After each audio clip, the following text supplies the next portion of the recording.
Welcome to Heartbreaker, your love radio. Sam arrived home after a long day of work, wishing for nothing more than a quiet dinner and perhaps a movie to unwind. However, upon opening the door, he realized that the evening would not unfold as planned.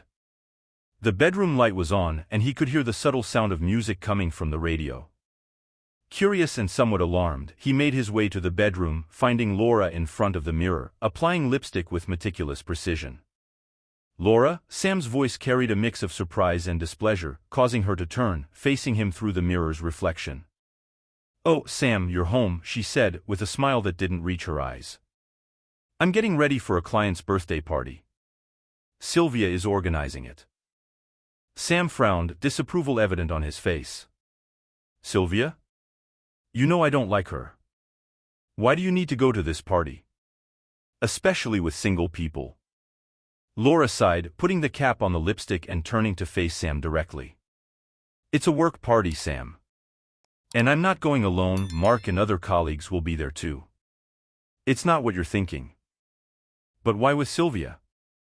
"You know what I think about her and these parties she organizes," Sam resumed, his tone escalating in frustration. "She's not a good influence, Laura. And Mark, he's single, isn't he? It doesn't seem appropriate." Laura walked up to him, her expression firm. "Mark is just a colleague. And Sylvia, whether you like it or not, is my friend. I'm going because it's important to maintain good relationships at work. You need to trust me." Sam ran his hands through his hair, visibly distressed. "I trust you, Laura, but I don't trust them. I don't trust the environment you'll be in." She took a step towards him, placing a hand on his shoulder. "Sam, I'm going to this party because it's part of my job. Nothing more will happen. I love you, and that won't change because of one night with colleagues." There was a long silence, the sound of the radio music filling the space between them. Sam looked into Laura's eyes, searching for something that could dispel his fears. Finally, he sighed, the tension in his shoulders easing slightly. "You know I don't agree," he said, his voice low. Laura smiled and returned to the mirror to finish getting ready. Sam, in turn, left the room with a heavy heart. He knew the night would be long, every minute a torture of waiting and worry. Laura descended the stairs, the sound of her heels echoing on the wood. Sam was at the bottom of the stairs, his arms crossed, his expression laden with palpable discontent. Laura's tight black dress reflected the lights of the room, highlighting every curve with meticulous precision, a look that for her was synonymous with confidence, but for Sam it was a provocation. "Laura, is this really necessary?" Sam began, his voice tense with disapproval. "This dress? It's a bit much for a work party, don't you think? Especially with all those singles there." Laura stopped on the last step, turning to face him with a challenging expression. "Sam, we've already discussed this. It's not just a work party. It's also a celebration, and I want to feel good. You don't have the right to tell me how to dress." "But you're a married woman, Laura," Sam retorted, frustration bubbling. "It's not appropriate, and you know it." She descended the stairs completely, approaching him with steely determination. "I am married, yes, but that doesn't give you the right to control my life, Sam. I dress how I feel I should dress, not how you think I should." The tension between them was almost tangible, with each of Laura's words cutting through the air laden with unspoken resentments. Sam looked at her, anger and concern mingling in his eyes. For a moment, he seemed to want to say something more, perhaps a final plea for her to reconsider, but the words seemed lost, suffocated by stubbornness and wounded pride. "Laura, please, think about what this could cause," he tried once more. "I've already thought about it, and I'm going anyway," she interrupted, determined. "I'm not going to stand here arguing about this all night. I need to go." Without waiting for a response, Laura grabbed her bag and walked towards the door. Sam followed her with his gaze. He felt as if each of her steps towards that party was a nail being driven into their marriage. "Don't wait up," she said coldly, before leaving, letting the door close with a dull thud behind her. "Maybe I won't even be here when you get back," he said gruffly. Sam stood still, staring at the closed door, the silence of his house echoing the turmoil in his heart. The night stretched out before him, filled with uncertainties and suspicions. He sat on the couch, the sound of the television now a background noise to his turbulent thoughts about trust, love, and the complex battles of a marriage in crisis. The digital clock read 1:07 a.m. when the shrill sound of the phone cut through the silence of Sam's house. Startled, he sat up in bed, his heart beating fast as he reached out with a trembling hand to answer. "Hello," his voice was a mix of sleepiness and anxiety. On the other end of the line, a mocking laugh filled the air before a familiar and disdainful voice responded. "Hello, Sam, I hope I'm not interrupting your pathetic dreams." "Sylvia?" Sam furrowed his brow, anger beginning to bubble up in his chest upon recognizing the voice of the woman he despised so much. "What do you want?" "Oh, just thought you'd like to know that your dear wife found someone who really knows how to treat a woman," Sylvia said, her voice dripping with sarcasm and venom. Sam squeezed the phone tighter, his anger intensifying. "What are you insinuating, Sylvia?" Before he could get a verbal response, Sylvia acted, holding the phone close to something that turned Sam's anger into shock and despair. Muffled sounds of moans and sighs filled his ears, and even without seeing, Sam's heart already knew what those sounds meant. "Satisfied, Sam?" Sylvia taunted after a few torturous moments. "Seems like Laura's quite busy." Sam's mind spun, each sound feeling like a direct blow to his chest. He felt nauseous, betrayed, and utterly powerless. Unable to formulate a response, he simply hung up the phone, letting silence fall over him like a heavy veil of desolation.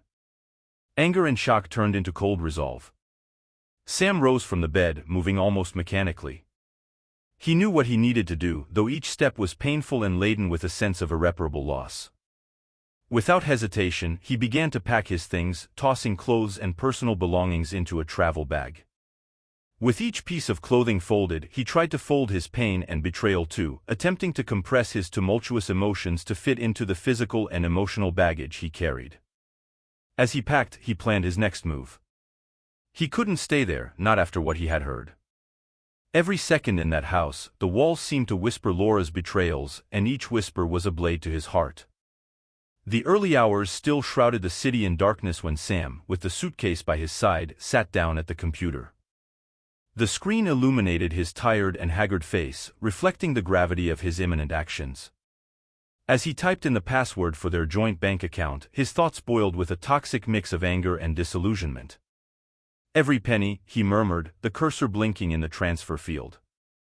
The available balance was a testament to years of joint effort, but in that moment, it seemed like just a number he was about to sever. With precise movements, Sam transferred the money to an account solely in his name, emptying the resources that were both theirs. It wasn't just a financial matter, it was a clear and definitive cut, a way to reclaim some control over the unfolding chaos. "If she can destroy our marriage, I can at least secure my future," he thought, justifying his actions as a means of self-preservation. Shortly after finalizing the transfers, he drafted a quick and straightforward email to his boss. "I am leaving without notice. Personal circumstances require my immediate and total attention. Thank you for understanding." Sending this email felt like closing the door to his old life, a life he knew he could no longer retrieve. Every step was calculated, every decision, though made amid emotional turmoil, was part of his plan to start anew. Sam left his house and headed to work. The tools he used daily were gathered in silence, each one a reminder of simpler days, when his biggest concern was whether he could finish his projects on time. As he placed the last box in his car, Sam felt a bitter relief. There was no joy in this escape, just the need to flee from a past that now seemed like a lie. He started the car and drove away, leaving behind the city, the memories, and a life that would never be the same again. His destination, Castle Rock, Colorado, was chosen at random. He knew little about the place, only that it was far enough to offer him anonymity and a new canvas on which he could, perhaps, redesign his life.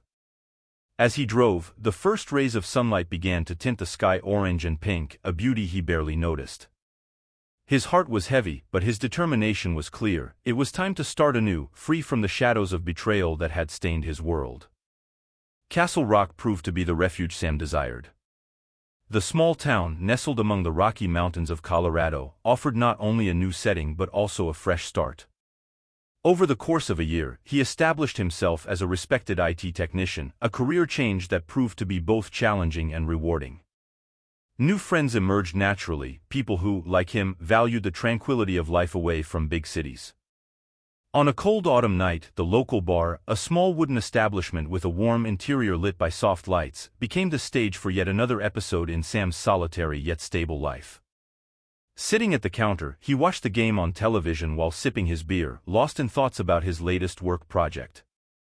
"You don't seem to be really into this game," commented a female voice beside him. Sam turned to find a smiling woman, with curly brown hair gracefully cascading over her shoulders. She held a glass of red wine, her smile easy and inviting. "Ah, it's more of a habit than interest," Sam admitted, offering a half-smile. "Sam," he introduced himself, extending his hand. "Rachel," she replied, accepting the greeting. "Are you from around here?" "Fairly recent. About a year or so." "And you?" Sam asked, feeling comfortable in her company. "Born and raised." "Castle Rock may be small, but it has its charm," Rachel said, gently clinking her glass. The conversation flowed naturally, with laughter and exchanges of stories about life in the town. As the night progressed, Sam found himself increasingly drawn to her, by her simplicity and her easy laughter. When she suggested they finish the night at her place, something inside him hesitated, but desire and loneliness spoke louder. The night together was intense and fleeting, like a comet streaking across a clear sky. However, at dawn, while Rachel still slept, the familiar sensation of dread settled in Sam's chest. He dressed silently, leaving a brief note by the bedside, thanking her for the night and explaining that he needed to leave early for work. As he drove back home, Sam reflected on his inability to form deeper bonds. Each relationship seemed tainted by the shadow of betrayal that still haunted him. He wanted more than casual nights, he knew that, but the fear of getting hurt again kept him at bay, always one step behind commitment. Life in Castle Rock could be peaceful and even happy, but for Sam, there was still an invisible barrier that he struggled to overcome. Every new interaction, every possibility of a fresh start, ended up bumping against this wall of distrust that he had built around himself. And so, while he tried to find himself in the routines and the new life he had created, the question remained, would he be able to leave the past behind and allow himself to love again? The doorbell rang, breaking the usual silence of the afternoon in Castle Rock. Sam, surprised by the unexpected sound, walked to the door, suspicion already forming a knot in his stomach. Peering through the peephole, his heart skipped a beat. It was Laura, standing on his doorstep, her eyes anxious as they scanned the small lens as if they could pierce the barrier between them. He hesitated, his hand on the latch. What could she want after all this time, he thought. Despite his reluctance, curiosity, and the old wound that never truly healed pushed him to open the door. "Laura," the word came out half as a greeting, half as an accusation. "Sam, I know you don't want to see me, but I need to explain," she began quickly, even before he could formulate a protest. "Please, I found you with the help of a detective. I needed to tell you some things you need to hear." Sam, still on the defensive, partially blocked the entrance with his body. "Laura, what could you possibly say that would change anything now?" She looked at him with a mixture of pleading and firmness. "Please, just let me in. I didn't come here to reignite old flames. I came because you deserve the truth you never had." Something in the sincerity of her voice, or perhaps the exhaustion of the long battle he had been fighting with himself about the past, made him step aside, allowing her to enter. Laura took a cautious step inside, surveying Sam's simple and new surroundings. Sam closed the door behind her and gestured to the sofa. "Then speak," he said, crossing his arms as he leaned against the opposite wall, prepared to listen but still visibly hesitant.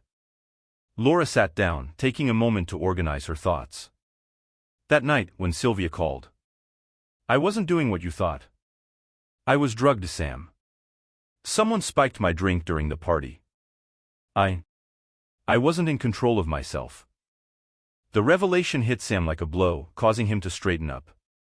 "Drugged?" he repeated, confusion and surprise clearly showing. "Yes," Laura continued, her eyes now filled with tears. "I would never betray you, Sam. Everything that happened because someone planned it. Sylvia, she was involved. It was all a setup." "Why didn't you tell me this before?" Sam asked, his voice a mixture of anger and pain. "I tried," Laura said desperately. When I found out what had happened, when I woke up and realized you were already gone. Your phones were off, you had disappeared. It took me months to put the pieces together and even longer to gather the courage to face this, to face you. Sam sank into the sofa next to her, the weight of the revelations momentarily leaving him speechless. And the others? Who else knew? He asked finally. She used other people at the party, people who thought everything was fine because it was Sylvia's party. Everyone thought I was participating voluntarily, she explained, her voice breaking with the painful memory. Laura took a sip of water before continuing, her voice firmer now, laden with a determination that surprised even herself. After you left, my life turned into chaos, Sam. I didn't know where you were, and every call I made seemed to fall into a void. But the worst was yet to come. Laura paused, taking a deep breath. When the reality of what had happened at that party began to unfold, I felt devastated, betrayed, not only by friends, but by myself for being so naive. Sam looked at her, his brow furrowed. The distrust still lingered in his eyes, but now mixed with a hint of curiosity about what she had faced after his abrupt departure. I fought legally, Sam. Not only to clear my name, but to seek justice. Sylvia and the others involved, they had set it all up. It was a game for them, a fun at my expense, Laura continued, her gaze lost in painful memories. How did you prove this in court? Sam asked, his voice low. It was difficult. Very difficult. But there were witnesses, people who eventually felt guilty for what happened. They came forward, testified against Sylvia and the others. There were also videos, they had recorded parts of the party, irrefutable evidence of what really happened, she explained, her voice trembling slightly with the emotional weight. Sam felt a tightness in his chest. And you won? Yes, Laura nodded. I won. Sylvia and some of the men were convicted. It wasn't a great victory, considering everything I lost, especially you. But it was a step, a necessary step to move forward. Why didn't you reach out to me earlier? Sam questioned, still trying to piece together all the elements of this puzzle that was the new reality presented by Laura. I tried, believe me, I tried, Laura said, tears welling in the corners of her eyes. But you vanished completely. And then, when I finally felt strong enough to face it all, I hired a detective. I needed to find you, I needed you to know the truth. Sam leaned back, absorbing every word. The anger and distrust slowly gave way to a reluctant understanding, perhaps even a spark of empathy for the ordeal Laura had faced alone. Laura, I don't know what to say, he finally said, the words coming out slowly. Laura turned to him, a small sad smile on her lips. I just wanted you to know. No matter what happens from here on, I needed you to know that I never wanted to hurt you. I bitterly regret leaving that night and not paying attention to what you said. The air between them was heavy with unspoken emotions and shattered possibilities. Sam knew he couldn't simply erase the years of pain and resentment, but now, armed with the truth, perhaps he could begin to understand and, maybe, forgive. Laura, I'm so sorry, he said, sincerity evident in his voice. They sat together for another moment, neither wanting to be the first to break the silence that followed.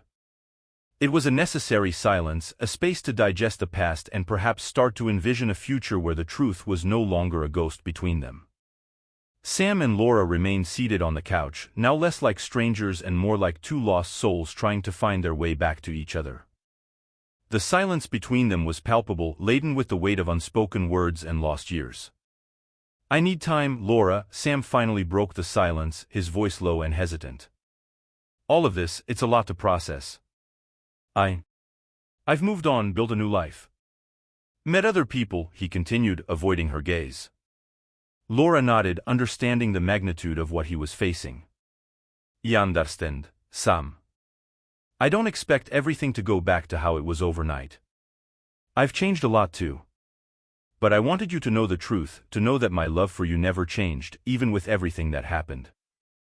Sam ran his hands over his face, feeling the weight of his own choices and the recent revelations. I've been involved with other women, but I could never truly commit. There was always something holding me back, maybe it was the pain or the anger, or maybe the hope that there was still something to be resolved between us. Sam, Laura began, her voice trembling, I never stopped loving you. And if you decide that we can try again, I'll be here. But if you choose to move on, I'll understand. I just didn't want things to end with so many misunderstandings between us. The sincerity in her voice touched something deep within Sam. He looked at her, really looked, seeing the woman he had once loved and, in a way, still loved. I'm not sure if I can just forget everything and start over, Laura. But maybe we can start with something new, something slow. See where it leads us. Laura smiled, a smile mixed with relief and hope. I would really like that, Sam. It's a good start. They rose and Laura headed to the door. Before leaving, she turned to Sam one last time. Thank you for listening to me, Sam. It means more than you can imagine. Sam accompanied her to the door, feeling a lightness he hadn't felt in a long time. She nodded and with a gentle wave she left. Sam closed the door behind her and returned to the living room. He sat back down, looking at the empty space beside him on the couch, reflecting on the future. The soft light of morning began to filter through the windows, casting patterns of light and shadow on the floor. With a deep sigh, Sam got up and walked to the window, gazing out at the horizon. Sam drove through the familiar streets that led to the old house he once shared with Laura. Every curve and every corner brought a flood of memories, some sweet, others bitter. As he parked the car, he took a deep breath, gathering the courage for what he needed to do. The door opened almost immediately after he rang the doorbell, as if Laura had been expecting him. She greeted him with a cautious smile, her eyes searching him for any sign of what was to come. Sam, I wasn't expecting you today, she said, stepping aside to let him in. I needed to talk, Laura. We need to sort this out, Sam began, his voice firm but laden with emotion. She nodded, leading him to the living room. Of course, we can talk about whatever you decide, she said, hope tinting her words. Sam sat down, staring at his hands before looking directly at Laura. I've thought a lot about us, about everything you said. About the truth and, about the night that started all of this, he said, pausing to collect his thoughts. Laura sat across from him, holding her own hands tightly in her lap. I know I made the wrong choices, Sam. I should never have gone to that party. I should have listened to you. And I regret it every day. I know, Laura, I know. And I thank you for telling me the truth. It changed a lot, but Sam sighed, the weight of his next words heavy on his chest. But it doesn't change the fact that on that night you chose to leave. Chose not to listen to me.